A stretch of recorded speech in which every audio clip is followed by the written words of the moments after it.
Hello, I'm Donald McCauley and welcome to this BMJ Leader Conversation. Today I'm talking to Roger Kline. Roger, there's something you said on your website that caught my imagination, and that is that you're a disruptive innovator. But my question is, can you be a disruptive innovator and a leader at the same time? Yes, but it's hard work, and it carries risks with it. And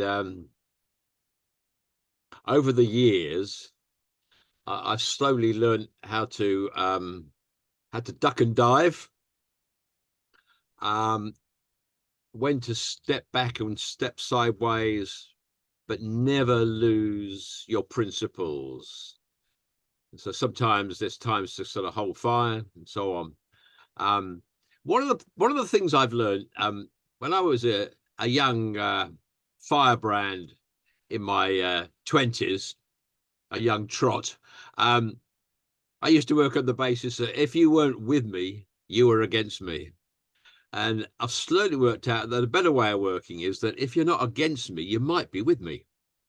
And I've tried to apply that all the time. And I have sort of 3 or 4 little kind of motifs or mantras that I kind of keep to. One of them is when I was a trade union official for 8 different unions at senior level in most of them, I, as well as watching the employers, had to watch my back. I was seen as a slightly risky person to deal with. But I kind of I managed to sort of develop a sort of persona, which I think is me, which was based on a saying my dad had, which was speak softly, carry big stick. So don't go around threatening people, but always get people to think, well, actually, if you're speaking like that, it looks too confident to me, so I better be careful. And it's often true, and it's stood me in good stead. Those sorts of I always keep reminding myself of those things, and I'm an optimist. So going back to your question, yes, you can be a disruptive leader, but you really have to learn how to do it and how to work with people who you might not completely agree with, but never step back from your ethics. That concept of working with people who you may not necessarily agree with, I mean, that's really important in the NHS and making things happen. Your experience of trade unions really must have honed that skill, but medicine isn't familiar with that. What other lessons do you bring from the trade unions to medicine? So one of the things I learned, I spent 8 years working in as a forklift driver in a factory. I went there as a summer job. I really liked it. In those days, I wasn't ever a good runner, but I did a lot of running. They had a really great running club. It was the biggest tractor factory in the world, very well unionized.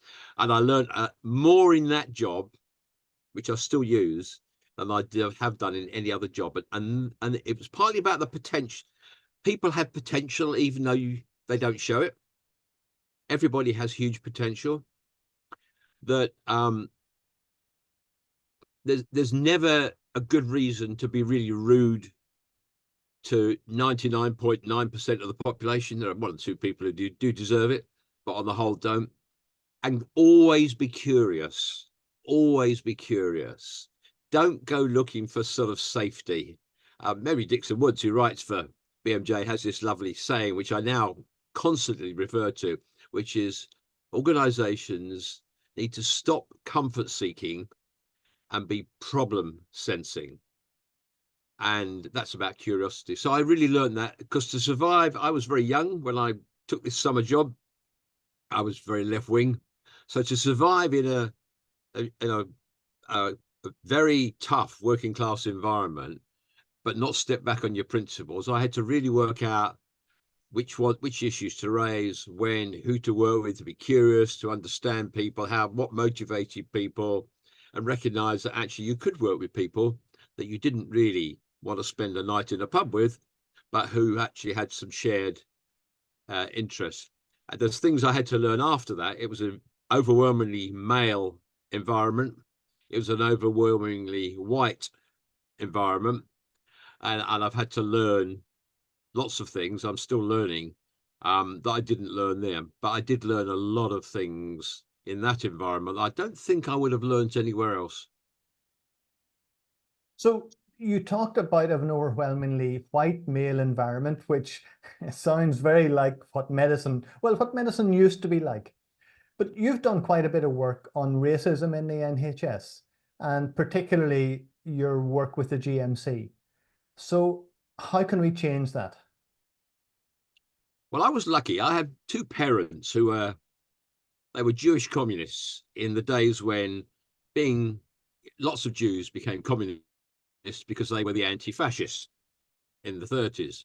So that kind of gave me a sort of a grounding, really, as kind of moral compass and a confidence in dealing with those issues. In terms of changing how the NHS approaches racism, I've had to really learn about that. I didn't understand that. When I wrote the Snow White Peaks, I was against racism, but I didn't really know what to do about it. And I think I've slowly learnt what works, what doesn't. You have to get into the kind of hearts and heads of people. So you have to really make people think. Lots of people come to grips with racism through personal experiences. They have friends, things happen to them, things happen to friends, their children marry, what have you. But you also need to be able to say what works. And I think a real problem for the health service at the moment is there's a lot of talk about being anti-racist. That requires leaders to make themselves uncomfortable and understand their own privilege. I mean, I've never ever been for a job interview that didn't have a majority of white men on it. But the other thing is we have to stop being performative. So we do lots and lots of things with good intentions. We celebrate this, we celebrate that. We have diverse interview panels. We have positive action to give people confidence for interviews. We don't address the institutional barriers. We don't address the institutional barriers. I mean, I have written about this. In fact, BMJ was good enough to publish a piece with a slightly dodgy title of Paradigm Lost.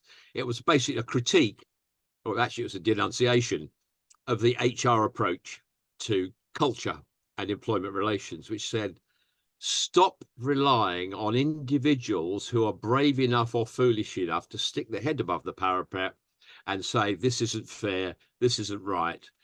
There's no evidence base that if you rely on policies, because you put in place policies, procedures, and training, that's the model, that's the paradigm.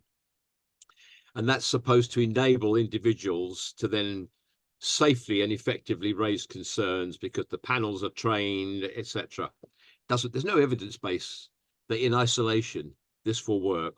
There is an evidence base that says there's different things work. Debiasing processes rather than primarily debiasing people. Inserting accountability because people who are watched change their behaviors.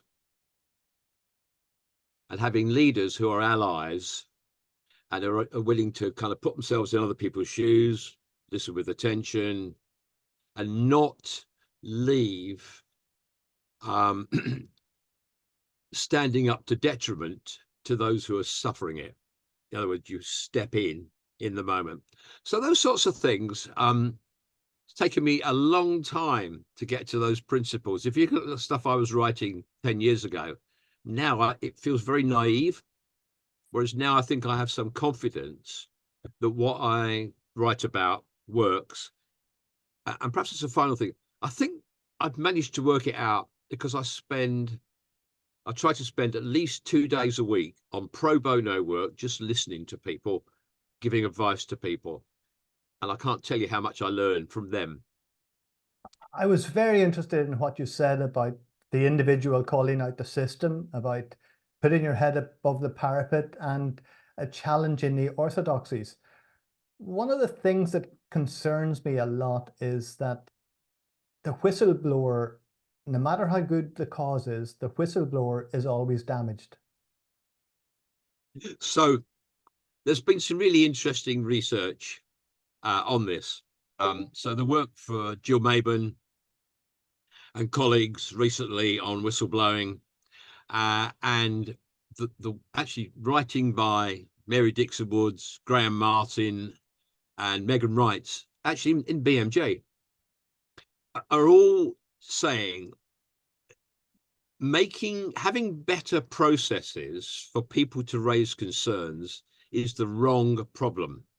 The real issue is, will leaders listen when they hear it?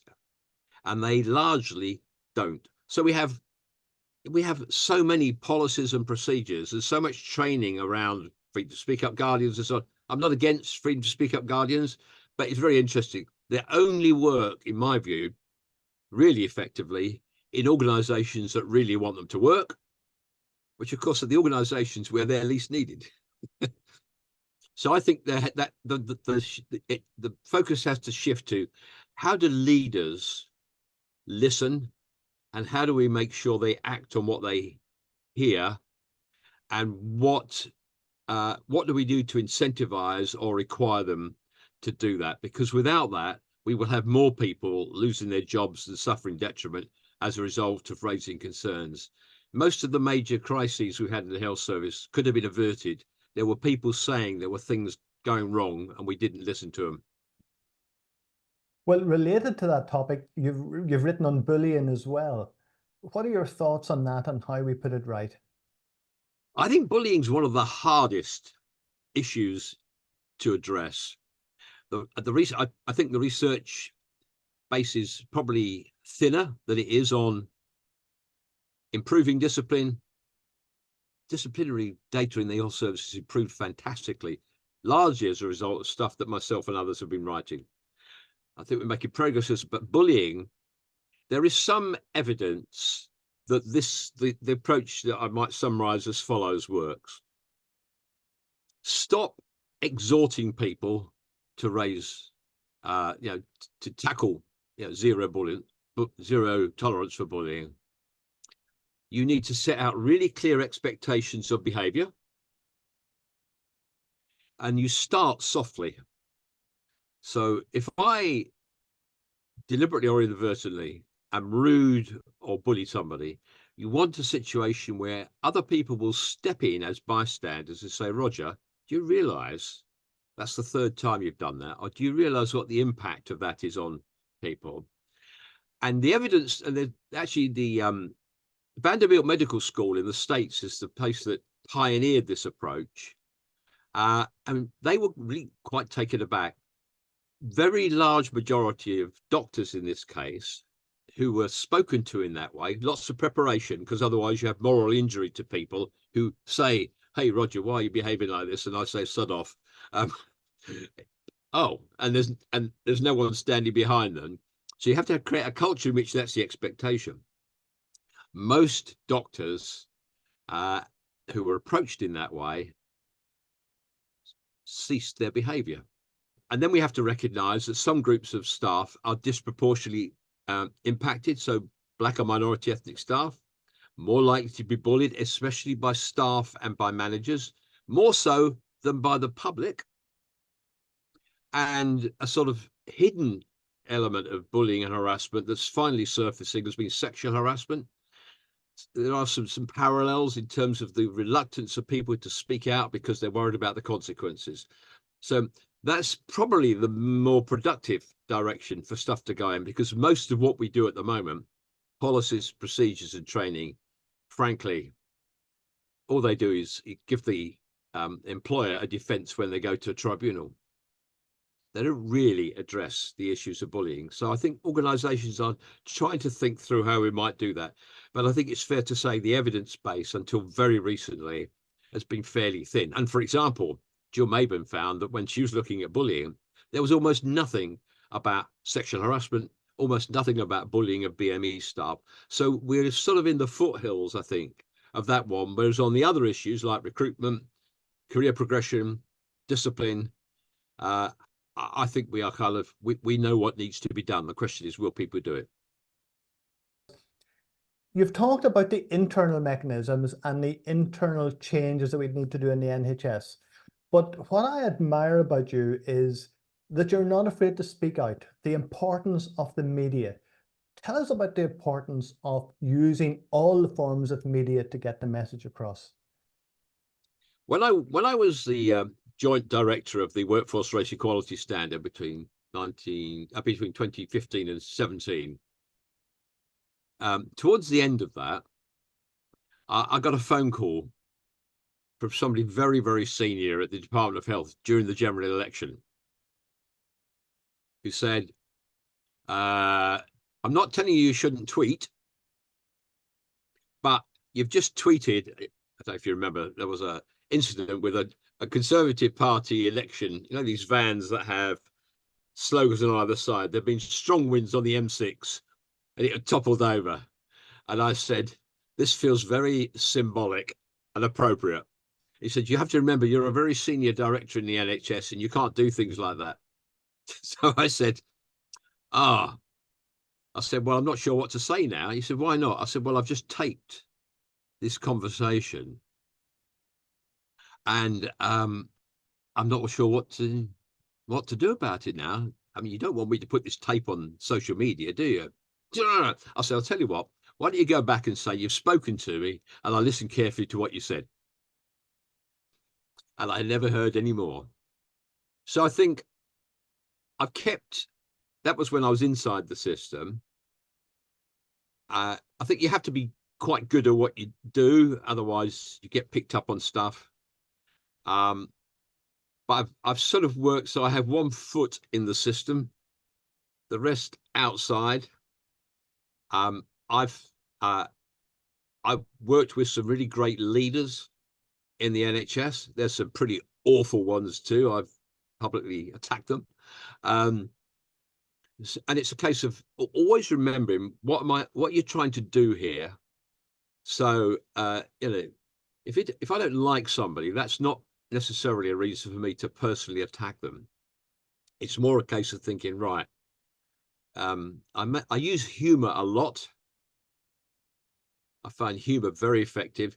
You'll find me very rarely, I have occasionally directly attacked individuals, one or two chief execs who I know have behaved like corporate psychopaths. I'll be prepared to call for their resignation. But on the whole, I use humor a lot.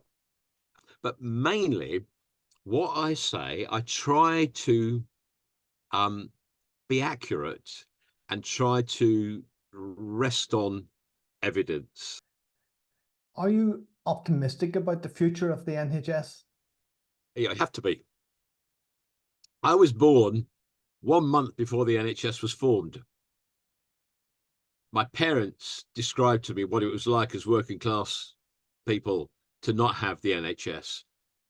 I spend a lot of time with our grandson who lives with us, who kind of inspires me every day. I want it to be there for him. It might change, but we have to have a system where accessing healthcare doesn't depend on your wealth or your standing or your status, and is available at least as easily publicly as it would be privately. So it's so important. It is part of what I think now makes us a country, a nation. So I am an optimist, and much of what I do in a way is about campaigning to keep it there by both criticizing what is bad about the people who run it and the expectations and so on, but also praising what is good. My wife is a nurse in the health service, still working. One of my daughters works for a national NHS organisation I shan't name, and my other daughter is a teacher. And that, you know, it's for them as much as for me. Roger, it's been fun chatting to you. Thank you very much, as always, for your refreshing view of healthcare, of the organisation, the future, and what we can do. Thank you very much indeed. Thank you.